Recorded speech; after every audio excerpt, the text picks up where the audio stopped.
कितने भागों में बांटा जाता है? 3। कितने भागों में बांटा जाता है? 3।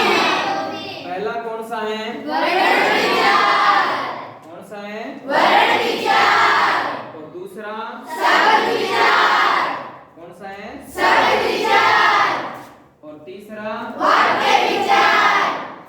वाक्य विचार। अगर वाक्य विचार के अलावा कोई एक और माने तो कौन सा हो सकता है? पद विचार। पद विचार। पद किसे कहते हैं? कोई शब्द होता है जब वाक्य में प्रयुक्त हो जाता है तो वो क्या कहलाता है? वही शब्द क्या बन जाएगा? पद बन जाएगा। जैसे मैं एक उदाहरण लिखता हूं, राम घर जाता है। देख लिया आपने?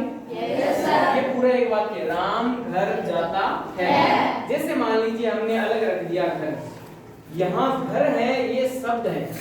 क्या है? शब्द। और इस वाक्य में जब ये घर है तो ये क्या बन गया? यहाँ पर पद बन गया। जैसे मैंने लिख दिया यहाँ राम, ये भी एक यहाँ पर क्या है?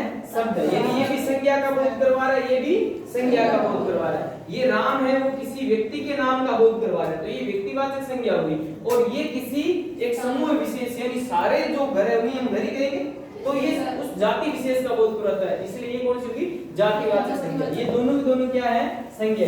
अब जाता है, इसे किसी काम का करना या होना पाया जाता है, तो ये क्रियापद है। ये कौन सा है? कर्ता पद है, ये कर्म पद है और ये क्रियापद है। ठीक है। इसके बाद में आता है आपका लिपि किसे कहते हैं? कौन सा आता है? लिपि किसे कहते हैं? तो बताओ लिपि किसे कहते हैं? भाषा की ध्वनियों को लिख लेकर चिन्हों में लिखा जाता है, उसे लिपि कहते हैं। यानी भाषा की ध्वनियां, यानी जैसे हम बोल रहे हैं, आप बोल रहे हो राम, श्याम, मोहन, सोहन। अब ये तो क्या कर रहे हो? आप मौखिक रूप से बोल रहे हो। और जब इसी बोली को आप कोई चिन्हों से व्यक्त करते हो तो वो चिन्ह, लेखन चिन्ह यानी लिखने के चिन्ह क्या कहलाते हैं? लिपि।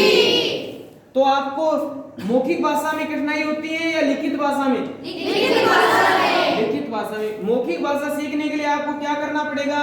बोलना पड़ेगा। प्रयास नहीं करना पड़ेगा ना?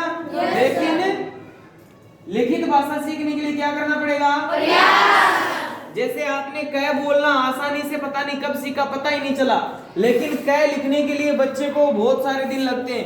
यानी कुछ बच्चे तो क्या करते हैं, क लिखने में ही 10-10, 15-15 दिन लगा देते हैं, छोटे बच्चे। और शुरुआत में आप भी, किसी आपके घर में है क्या कोई छोटा बच्चा? Yes sir. अब आप उसे जब पहली बार क सिखा रहे होते हो तो वो कभी उल्टा लिखता है, कभी कैसे सीख नहीं पाता है ना, कभी ऊपर से कभी नीचे से।